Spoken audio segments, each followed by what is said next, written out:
El primer libro de la serie Gremios de Hablan, Estigma's Flame, está disponible en español a través de Amazon.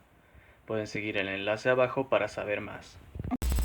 Hola, Ranting Dragon aquí con un nuevo video y quería hablar de algo. Es una reflexión que salió de que la otra vez estaba viendo un stream de un de un videojuego que hizo uno de los güeyes co-creadores de Rick and Morty. El stream lo hacía esta chica, esta VTuber Pipkin Pipa. Una mierda de juego, se llama High on Life. Una mierda de juego, y de hecho vi varios clips que de veras así dices, no mames, esto es una pendejada. Pero me recordó algo que vi de otro clip de Rick and Morty en el que justamente estaba lleno de humor referencial. Y en una parte decía, me va a hacer la de Bane, me va a hacer la de Bane, de que le rompe la espalda al Rick. Y dices, es una mierda. Y justamente a mí no me causó gracia, a mí no me causaban gracia las cosas que salían en el juego, porque andaban haciendo referencia a un montón de cosas y ese humor referencial. Y justamente me quedé pensando, la sociedad ahora se ha vuelto muy referencial. O sea, básicamente es así como de... Justamente eso, o sea, en lugar de decir que le va a romper la espalda, le va a hacer la de Bane. Y luego ese otro juego en el cual era... El chiste era andaba haciendo referencias, o sea, están subiendo a un elevador así como futurista. Y lo que hace es hacer un montón de referencias a todas las obras de ficción en las que ha salido ese tipo de elevadores, ¿no? Y eso me molestó, la verdad, se me hace estúpido. Y justamente me quedé pensando, ¿por qué me molesta tanto? ¿Por qué no causa gracia? Porque las referencias no causan gracia. El humor referencial se arrancia muy fácil, muy rápido.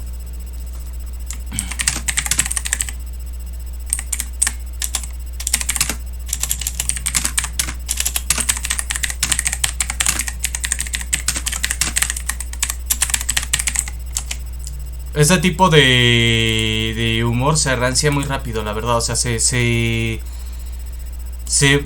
hace soso muy fácilmente, se hace soso muy rápidamente, la verdad. No es buen humor. El humor referencial no es gracioso, la verdad. O sea, sobre todo si no entiendes la referencia o la referencia envejeció. Por ejemplo, hubo un episodio de Family Guy en el que aparece Donald Trump. Y es así como una versión más asquerosa de Peter Griffin. No es gracioso, o sea, si te parece gracioso, la verdad es que pues tienes algo pues, jodidón en la cabeza, la verdad.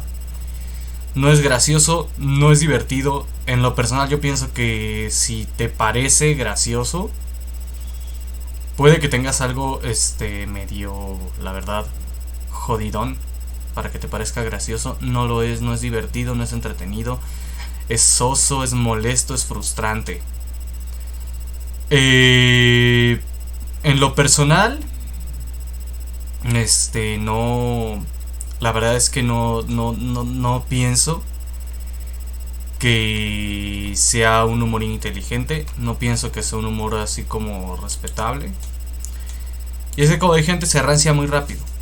O sea, si tienes un chiste que necesitas conocer otra cosa para que dé gracia, o sea, conocer, por ejemplo, no sé, una película o una situación específica para que dé gracia y que no sea una situación que sea como que muy amplia, deja de ser gracioso. Y sobre todo si lo sobreutilizas, porque sí, otro chiste de Nixon en los 80s y en los 90s, los chistes de Nixon eran abundantes. O sea, Nixon salía en todos lados. Y pues para la gente que no sabe quién es Richard Nixon, no es gracioso. Para la gente, y por eso es que, por ejemplo, si ves un episodio de Animaniacs en el que sale un chiste de Richard Nixon, te hace, sobre todo si tú no sabes quién es, si tú no eres de la época en la que Richard Nixon era una controversia viviente, te hace quedar así como, ¿quién es este pendejo? ¿Quién es este güey? ¿Por qué? O sea, ¿qué hizo para que sea una persona recurrente en estos chistes? Ya cuando sabes quién es Richard Nixon es gracioso, pero el problema está en que, ok, tienes una o dos obras a las cuales haces referencia, no hay problema. Si el chiste necesita que tú menciones a qué estás haciendo referencia, ya no es buen chiste. Porque por ejemplo justamente dices, bueno, no entiendes quién es Richard Nixon, pero no especifican oh, mira, es por lo del escándalo de Watergate. Ok. Pero no sé, o sea, por ejemplo, eso, justamente eso de, me va a hacer la de Bane, y dices, no mames, o sea, güey, si tú no sabes, qué onda con la película de esta, creo que fue la de Dark Knight, en la que le rompen la espalda al Batman, no vas a entender ese chiste. Y aparte de todo, antes de eso había otro chiste, había un chiste creo de Thanos, y o sea, era como una secuencia de chistes referenciales, no es gracioso. Si pones un chiste referencial por temporada, ya estás tomando un riesgo tremendo a la hora de perder como la atención del público. Ahora, si llenas tu obra con chistes referenciales, ya valió verga. La verdad, o sea, hay que entender que no puedes sobreexplotar así los chistes referenciales. No es que sean malos moralmente, es que a veces son malos en cuanto a la congruencia incluso de la obra. Por ejemplo, algo que he visto es que justamente fue lo que estaba mal en High on Life. Estaban haciendo este chiste de que, o sea, está alien diciendo no, que eso salió en tal anime y eso salió en tal videojuego, y empieza a listar obras en las que salió ese tipo de elevadores, y diciendo así como, es que lo tenemos en el espacio, ¿sabes? Y es así como, no mames, esto no es gracioso, es estúpido, ¿no? Y todavía tiene el pendejo descaro de, en lugar de decir, sí, es que pues, vemos las cosas que ven en la Tierra, el descaro de decir, ¿ustedes lo tienen? Porque eso es un programa que vemos en el espacio. Y es como, oh mames, este chiste no es gracioso, es molesto. ¿Por qué? Porque justamente tienes que entender también el contexto. No es lo mismo hacer un chiste, una referencia a la cultura popular en algo que está contextualizado a eso, a hacer ese tipo de pendejadas que justamente hicieron. Y es que esa es la cosa, los escritores de Rick and Morty son mucho de su humor referencial. Por eso es que me enfoco en obras que ellos escribieron. Pero también hay otras cosas. Por ejemplo, también mucho del humor de Brutal Legend. Obviamente ahí lo bueno es que hay como que el nicho, ¿no? O sea, está claro de que está dirigido a los pinches heavies, ¿no? Pero mucho del humor de Brutal Legend se arriesga mucho a que justamente cae en eso, en que es humor referencial y es así como, si no te gusta el metal, no te gusta la música en general, no es tu interés. O sea, a mí me gusta el metal, entonces sí me gustó Brutal Legend, no vas a entender el chiste. Y bueno, se puede equilibrar con otras cosas, pero al momento de que la mayoría de tu humor es humor referencial, como es Rick and Morty, como es High on Life, ahí te arriesgas mucho. También, por ejemplo, lo que era la revista Mad, y obviamente que la adaptación a TV, y lo que era Pollo Robot, pues sí nos parecen graciosos si entendemos la referencia. Pero si no entiendes la referencia, te quedas así como, ¿qué pendeja estoy viendo? Y un par de veces me pasó justamente con esos programas. O sea, era como, ¿qué pendejada estoy viendo? No entendí la referencia. El humor referencial puede ser muy arriesgado. Por ejemplo, hay casos en Japón en los que sale el humor referencial. Por ejemplo, hacen chistes sobre los primeros ministros o cosas así. Te quedas así como, ¿qué pendejada? Porque no lo entiendes. Y ya cuando ves una nota al traductor dices así como, ahí está el chiste. El humor referencial necesita muchas veces que te lo expliquen. Por eso no es bueno, porque necesitan que te lo expliquen. Y es peor si como me acuerdo que eso era algo que me decía mi hermana, ¿no? Que me decía, es que tú explicas los chistes, por eso los arruinas. Y sí, lo sé que lo hago. Me decía, es que tú explicas los chistes, por eso los arruinas. Si tú tienes que explicar un chiste para que sea gracioso, pierde toda la gracia. Si tú explicas el chiste, o más bien si tú tienes que explicar un chiste para que sea gracioso, pierde una parte de la gracia. Si tú explicas el chiste, fíjate nada más, si tú explicas el chiste dentro del mismo chiste, que es lo que pasa justamente con los escritores de Rick and Morty, porque eso es lo que los diferencia mucho. Si tú explicas el chiste, ya valió verga tu chiste. O sea, tu chiste se muere en cuanto tú lo explicas. Ya no llegó ni siquiera a tener tantita gracia. Si tú lo explicas después, o sea, si tú lo tienes que explicar un apartado o algo así, es ligeramente gracioso. Es menos gracioso de lo que debería de ser. Es menos gracioso de lo que tú lo esperabas hacer. Si tú tienes que explicarlo justo después de decirlo, justo mientras lo dices, que es lo que pasa en el caso de Rick and Morty muchas veces, y en el caso de High on Life, tu chiste está perdido. ¿Por qué? Porque solo fue gracioso para la gente que inmediatamente lo captó.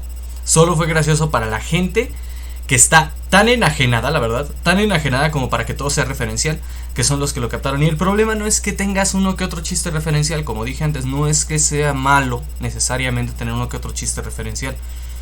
El problema es cuando toda tu cultura se vuelve referencial, incluyendo la cultura pop. Cuando no puedes hablar de un juego RPG que sea difícil y que requiera de técnica para hacerlo más fácil en lugar de requerir de grindeo, como lo es como lo es Monster Hunter, como lo es Dark Souls, sin que tengas que decir Dark Souls, porque hay muchos juegos así existían desde antes de Dark Souls. Como dije antes, Monster Hunter tenía eso, había uno llamado Tokiden. O sea, ya había juegos en los que era más importante la habilidad, y sobre todo Monster Hunter era como uno de los grandes en eso, en los que era más importante la habilidad antes que el grindeo. Dark Souls es un ejemplo, Little Witch No Beta es otro ejemplo, como dije antes, Monster Hunter, que es como de los más antiguos de los que yo conozco que hagan eso. ¿Cuál otro? Nioh, que pues es el del mismo estilo, creo que de hecho del mismo equipo de Dark Souls. Está Elden Ring. Pero al momento de que tú dices Dark Souls para referirse a eso, y eso es un problema, porque justamente ya pasó con lo que le llaman ahora los Souls-like. Y también, por ejemplo, con el género que llaman Metroidvania. Y es por eso justamente se me ocurrió hacer este video mientras estaba jugando Hollow Knight.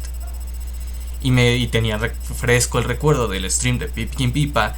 Y tenía fresco el recuerdo de la otra pendeja de Rick and Morty. Y me quedé así como, no mames, es que no me gusta no usar el término Metroidvania. ¿Por qué? Porque es muy referencial. Y entonces me acordé del stream y me acordé del otro. Y dije, tengo que hacer un video de eso.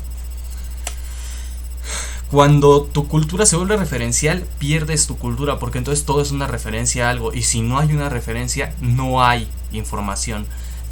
No hay chiste, básicamente. El chiste se pierde si no hay una referencia. Entonces es un mal chiste, la verdad. O sea, si una idea se pierde sin la referencia, la idea no está bien conjugada. Puede haber una idea ahí, una buena idea ahí, pero no hay como tal. O sea, la idea se pierde en eso. Se está mal conjugada la idea. Puede haber una idea muy buena,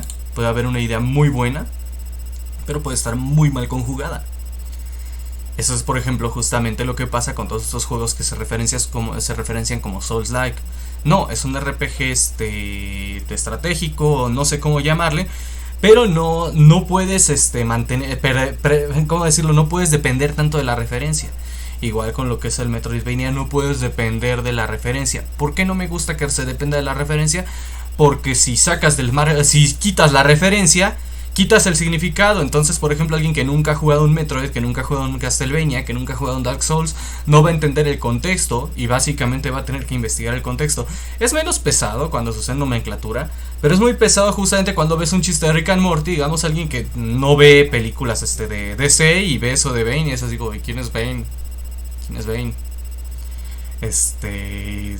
Que se queda así como, no mames, ¿quién es Bane? O el chiste, por ejemplo, el de High on Life, así que dice Evangelion, no me suena, no lo ubico. Final Fantasy VII, no lo ubico. Y si hay gente que no lo ubica, yo sé que vas a decir como, pero es que eso es cultura popular. No toda la gente está pegada a la cultura popular como tú. No toda la gente está pegada a la tele como tú. No toda la gente está pegada a los medios como tú. Hay gente que de veras no ubica esas cosas. Y pues tú los puedes invitar a verlo y a conocerlo, pero no lo ubican, entonces el chiste se pierde. Y a lo mejor iba a darle curiosidad decir qué es eso, investigarlo y querer probarlo, pero el chiste se fue al caño. Es a lo que me refiero. Si tu chiste es referencial y alguien no entiende la referencia, la va a tener que investigar y tu chiste se fue al caño. Si tú la explicas, tu chiste se fue al caño. Si tú dejas básicamente que todo tu contenido sea referencial, se va al caño. Ese es el problema. O sea, como dije antes, no está mal que tengas una que otra referencia. Animaniacs lo tenía, Los Simpsons lo tenía, pero cuando todos son referencias, o sea, cuando la mayoría del contenido, vamos a ponerlo así, cuando más del 50% es referencias, cuando el 60, el 70% es referencias, ya valió verga. qué es lo que le pasa a Rick and Morty, qué es lo que le está pasando desde hace mucho tiempo a Family Guy, qué es lo que le empezó a pasar a los Simpsons, qué es lo que incluso le ha llegado a pasar a South Park. Por ejemplo, hay episodios de South Park en los que te quedas y digo, qué vergas, o sea, no entiendo. Por ejemplo, yo la verdad es que soy muy alejado de lo que es Radiohead. Radiohead no podría importarme menos. Ya sé que van a decir así como, ¿cómo que no te gusta Radiohead? No, no es que no me gusta, es que no lo escucho. Y es que literalmente yo no entendía los chistes de los Simpsons de South Park, digo, con Radiohead, porque yo no escucho Radiohead. ¿Cómo voy a entender un chiste de Radiohead si yo no escucho Radiohead? Si yo no sé yo no sabía lo que era Radiohead hasta muchos años después de ver el chiste. Ah, es una banda musical y hace esto y aquello. No lo entiendes. No entiendes mucho el chiste de Radiohead si no sabes qué es Radiohead. Es la cosa, no puedes depender mucho de eso. Y es peor, como ya dije, es peor dependiendo de la ambientación. Porque, por ejemplo, si tú haces un chiste referencial en una ambientación, por ejemplo, no lo sé, referencias a la cultura popular en una ambientación moderna, realista, tiene más sentido. Pero si tú agarras un mundo ficticio, y esto me ha tocado verlo en un mundo ficticio, literalmente un mundo de fantasía, por ejemplo, no lo sé, una ambientación tipo El Señor de los Anillos, y que alguien haga una referencia, y lo he visto, y es una porquería, y lo he visto, alguien haga una referencia a la cultura popular estadounidense, y dices, no mames, ¿quién es este pendejo? Y por ejemplo hay chistes referenciales que, por ejemplo, me pasó, a la chica que me gusta le recomendé Isekai Oji-san. Dijo que no se le hizo gracioso porque daba mucho crigen. O sea, que era muy, muy como raro y no le pareció gracioso. A mí me parece gracioso porque entiendo una buena parte de las referencias. ¿Por qué? Porque yo soy ese ruco. Entiendo las referencias a Sega porque yo estoy metido en el gaming. Entonces a lo mejor algunas no las entiendo y otras sí. Pero lo que me parece gracioso también es lo inadaptado que es, que él no se da cuenta que la demás gente no entiende sus referencias. También eso es lo que me causa gracia. La demás gente no entiende sus referencias. Y esa es parte también del chiste. Eso es como puedes salvar un chiste referencial. Cuando alguien se te queda viendo así como, ¿qué virgas acabas de decir? Y no que todos lo entiendan. Eso es lo que también sale mal con justamente los creadores de Rick and Morty. No solo es que la referencia esté ahí, sino que la gracia está en la referencia como tal y no en lo fuera de lugar que pueda llegar a estar. En Isekai Oji-san lograron manejarlo así. ¿Por qué? Porque agarraron algo que sabían que no todos iban a entender e intencionalmente lo pusieron ahí. Por eso pueden hacer un buen humor referencial ellos. ¿Por qué? Porque agarraron una referencia a juegos de Sega que no todos conocen, que son cosa de aficionados de Sega de los 80s, porque muchos de los juegos salieron en los 80s, y que alguien que nació décadas más tarde, alguien que nació en los 90s o en el 2000, no lo va a captar igual. Alguien que no era jugador de Sega no lo iba a captar igual. Recordemos que la guerra de las consolas Sega y Nintendo incluso llegó a tener presencia en Japón. O tenías una consola de Sega o tenías una de Nintendo. Entonces o eras parte del equipo Sega o eras parte del equipo Nintendo. Y no conocían muchas veces los juegos exclusivos de la otra consola. Sobre todo Nintendo no tenía acceso a los juegos de Sega por el contrato de exclusividad que exigía que si tú hacías juegos con Nintendo no podías hacer con otras consolas. Que fue lo que los salvó de hecho de perder la guerra de las consolas, porque Sega no tenía un contrato tan estricto de exclusividad y cuando entró Sony les comió el mandado. Eso es una realidad. Y sí hubo algunos juegos que no fueron full exclusivos, pero justamente fueron juegos que Nintendo pidió que les trajeran de otras. O sea, básicamente este juego es popular en los arcades, vamos a hacer una versión en consola. Pero, y esto es lo importante, muchos juegos tenían que seguir ese contrato de exclusividad. O sea, si tú lo publicabas primero con Nintendo, era exclusivo de Nintendo. Y eso hizo que Sega, que no tenía esas reglas tan estrictas, perdiera mercado. ¿Por qué? Porque les pasó muchas veces lo que le pasaba a Atari antes. Que justamente por eso Nintendo lo hizo, por no tener exclusividad, pues había versiones para otras consolas. Por no tener controles de calidad, pues salían juegos malos. Nintendo trataba de controlar más el entorno para que no pasara eso. Después se volvió obsoleto ese método y ya no les ayudaba, entonces lo dejaron a un lado. Pero por eso muchas veces juegos de Nintendo que fueron hechos para consolas de Nintendo no salen para consolas ni para PC hasta mucho después, porque tienen esos contratos de exclusividad, incluso si no el juego no lo hizo Nintendo. La cosa es que sabiendo que la referencia iba a ser difícil de captar para todos, se enfocaron en la incomodidad que causaba la referencia a los que no lo captaban. Entonces alguien que capta la referencia, que a veces soy yo, otras veces no, y que aparte nota la incomodidad, amplifica el chiste. Alguien que que no capta la referencia, encuentra el chiste en la incomodidad del otro. Encuentra el chiste en lo incómodo que es que lo expliquen, no en la referencia. Es muy peligroso usar humor referencial si la ambientación no se da, que es lo que pasa en High on Life, o si es demasiado, que es lo que pasa en Rick and Morty, y sin que nadie se quede así como de ¿qué putas me estás hablando? Se necesita que haya incomodidad en la referencia si vas a centrarte en el humor referencial, porque así vas a dejar claro que la gente quiere la explicación. Y aparte, si no captan la referencia, les da risa la incomodidad. Yo a la hora de escribir meto alguna que otra referencia en mis trabajos, pero trato de asegurarme de no mencionar el título al cual estoy haciendo referencia y que no sea muy explícita. Por ejemplo, en una parte de uno de mis libros, no me acuerdo en cuál de los tres, tengo 3 sin publicar, que ya están listos, de que uno ya está, más bien tengo 2 uno sin publicar, 2 ya publicados, de los cuales el tercero ya está listo para publicación, no me acuerdo en cuál de los 3. Sennett está leyendo un libro que tiene en la imagen de la portada a un grupo de hombres caminando hacia el horizonte sobre una vía del tren. Es una referencia a los yoyos, específicamente Stardust Crusaders. Pero no digo la referencia como tal, o sea, no está leyendo JoJo's Bizarre Adventure, está leyendo un libro, porque es otro universo, está leyendo un libro que queda implicado que es una novelización de eso. No, si no captas la referencia, no estorba para tu disfrute de la historia. Ese es el problema con estas cosas. Cuando la referencia se vuelve intrusiva, que es lo que le pasa seguido a los escritores de Rick and Morty, se jode todo. La referencia intrusiva es mala, y el humor referencial se arriesga mucho a caer en eso, sobre todo cuando lo usas de más, y cuando la referencia envejece, deja de ser gracioso. Como actualmente mucho del humor referencial es moderno, envejece muy rápido, y no son cosas que, o sea, justamente no estás seguro si se va a arraigar o no. Por ejemplo, haces un chiste referente a, no lo sé, algo que haya pasado de moda rápido, al Knuckles de Uganda, el meme ya está muerto, ya no va a ser gracioso. Necesitas asegurarte que tus referencias aparte sean cosas duraderas. Con hechos históricos es más fácil, por eso fue muy fácil hacer chistes de Nixon durante todos los 80s y los 90s, y todavía un poco del 2000 sin que se perdiera el chiste. En la época actual, la gente que nació en el 2000 o después ve los chistes de Nixon y se queda así como, ¿quién es este viejo? Realmente es muy peligroso hacer chistes referenciales porque se envejecen con la referencia. O sea, la referencia puede que envejezca mal. Entonces es cuando tienes que aplicar lo que hizo Isekai Oji-san. Asegurarte que el chiste sea incómodo, o sea, que la referencia sea incómoda incluso para los personajes, que sea como, ¿y de qué me estás hablando? ¿De qué me está hablando este viejo? Y cuando lo explica, que se queda así como, no puede ser otra vez un pinche videojuego de Sega. Otro videojuego de Sega que la gente casi no conoce.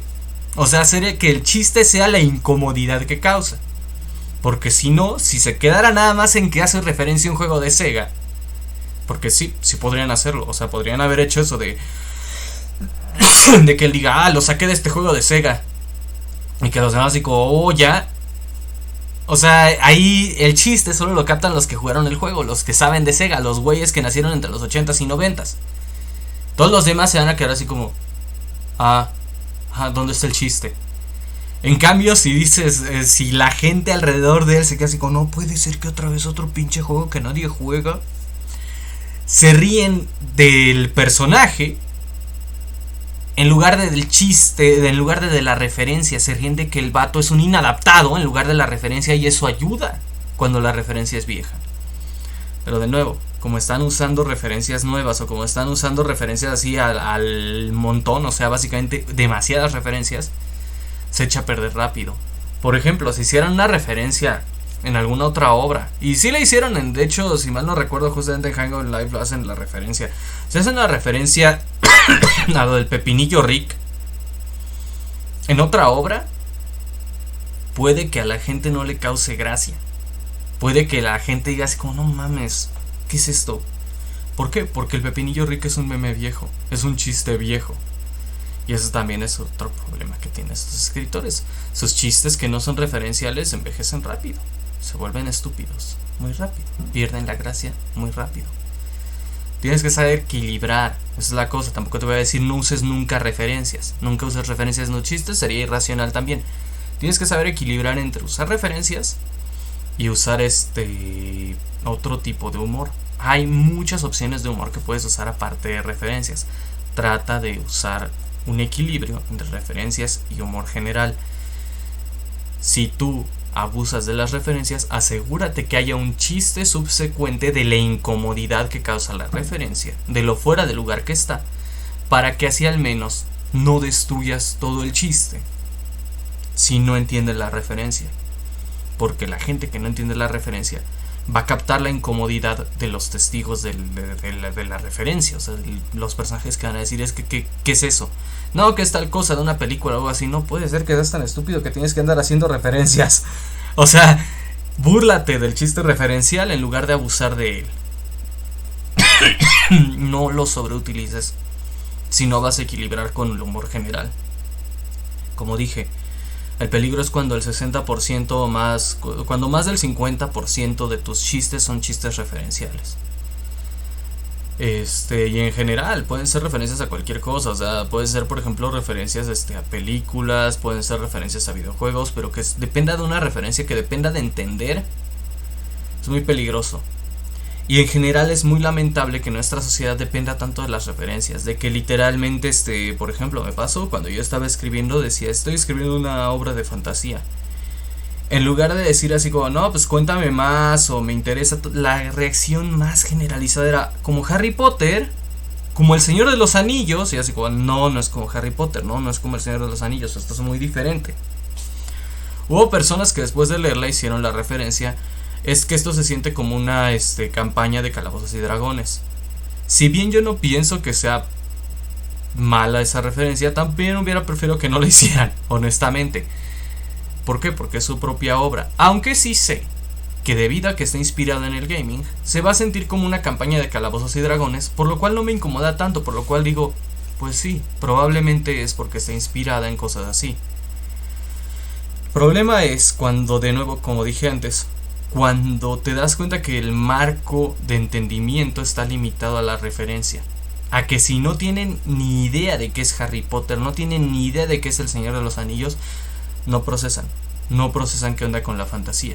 Cuando dices ciencia ficción y dicen, como Guerra de Galaxias, no, de entrada que eso no es del todo ciencia ficción y es una ópera espacial. Y esto es ciencia, digamos, yo no hago eso, pero alguien que diga, esto es ciencia ficción dura. No es bueno depender de lo referencial, porque lo referencial no es universal, es arraigado a la referencia. Referencia que depende que la otra persona tenga el mismo conocimiento que tú, y no toda la gente va a tener el mismo conocimiento que tú. No todos van a conocer Star Trek, no todos van a conocer los trabajos de Isaac Asimov, no todos van a reconocer a Scorsese. Y si tú dependes de referencias para tu trabajo, para lo que sea que estés haciendo, al momento que tu público sea alguien que no reconoce la referencia, no va a entender tu obra y no les va a gustar. No está mal que uses referencias, pero tienes que tener cuidado con no usar las demás en lo que sea, y tienes que también tratar de superar esta referencialidad cultural, esta cultura que depende de la referencia para entender algo, que tienes que decir es que es como tal cosa, y si no es algo, y si es algo innovador no puedes moverte. Recordemos que los grandes autores del pasado sí innovaron y mucho. Los grandes autores del pasado no necesitaban que alguien dijera como Sherlock Holmes, como Julio Verne. No. Ellos eran Sir Arthur Conan Doyle, ellos eran Julio Verne. No necesitaban un como tal cosa. Si bien muchos de ellos sí llegaron a tomar inspiración de otros autores, y por ejemplo dirían, no, pues es que tomo inspiración de Ovidio, tomo inspiración de otro tipo, ¿cómo se llama? De Homero, tomo inspiración de no lo sé, a lo mejor de algún autor de otro lado, de William Shakespeare, tal vez. O sea, si bien si tomaban inspiración, y por ejemplo, justamente se ve en las obras de Dante Alighieri que tomaba inspiración en otros autores, en las obras de Shakespeare se notaba la inspiración en los escritores griegos clásicos. Por ejemplo, La Tempestad es una obra totalmente referencial. La Tempestad es totalmente referencial. Pues no dependían siempre de la referencia. Justamente esto es lo que puede hacer muy aburrido la Divina Comedia. ¿Por qué? Lo que hace entretenida a la Divina Comedia es el infierno, porque aparte de tener las referencias, porque justamente era muy referencial, era de fulano de tal que está aquí por tal cosa y tienes que leer la nota al pie, y como dije antes, eso es lo que te hace perder el hilo en las referencias. Y fíjense que estoy usando una obra que es clásica y que es vieja, que es muy antigua y que justamente tiene ese problema de que era un fanfic referencial.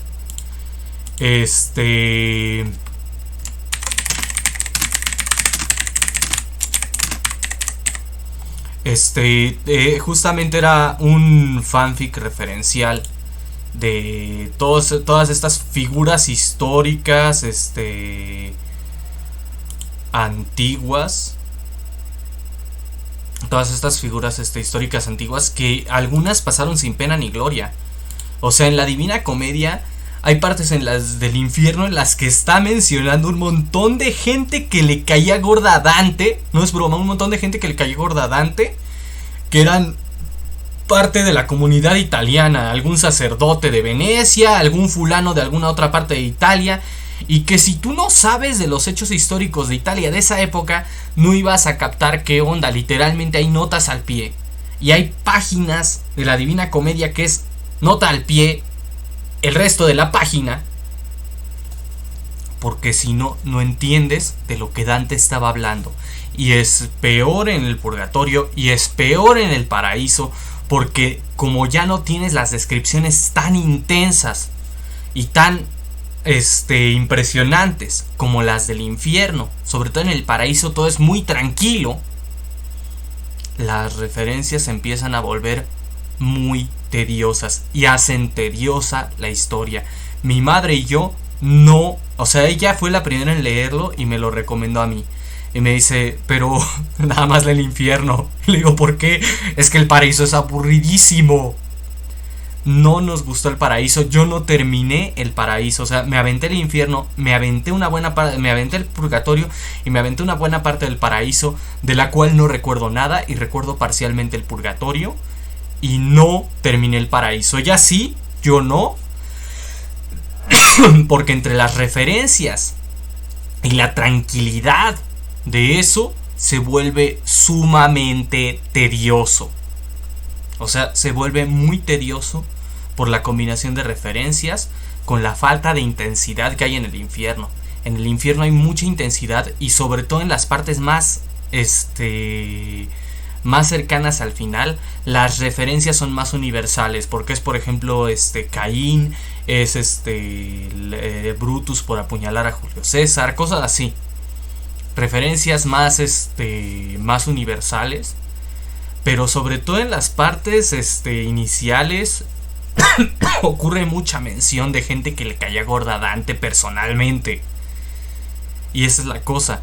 En el paraíso todavía hay más de eso, de gente que le caía bien a Dante personalmente, y sobre todo la chica que le gustaba, que falleció, y que él tenía esa obsesión con hablar de ella. Justamente toda la Divina Comedia se centra en su búsqueda del espíritu de ella, entrando por el infierno hasta llegar al paraíso, donde él asume que está. No es sano llenar tanto de referencias. Ya antes había hablado de eso, de que la Divina Comedia es un enorme fanfic de autoinserción de Dante, y de la gente que le caía gordo, y de la gente que le caía bien, y de la gente a la que admiraba. Pero no todos eran gente que fuera conocida incluso en su época. Algunos eran personas que incluso los historiadores no han podido identificar bien. Fíjense nada más, no han podido identificar bien, porque podrían ser varias personas a las cuales Dante hacía referencia. Y otros incluso son totalmente no identificados, porque no saben a quién estaba haciendo referencia Dante. Eso es un defecto que tiene la Divina Comedia. Es referencial, puede hacer tediosa la obra. Y aparte de todo, necesitas estar leyendo notas al pie para entender qué onda. Ser demasiado referencial puede arruinar una obra. No lo hagan, por su bien. No sigan el ejemplo de las personas que, ya sea que hayan tenido éxito o hayan fracasado, hicieron demasiadas referencias. Se vuelve molesto, se vuelve tedioso, pierde la gracia en el caso de la comedia, pierde la seriedad en el caso de la tragedia. No lo hagan. Eso es todo por hoy. Random se despide. Que tengan un excelente día.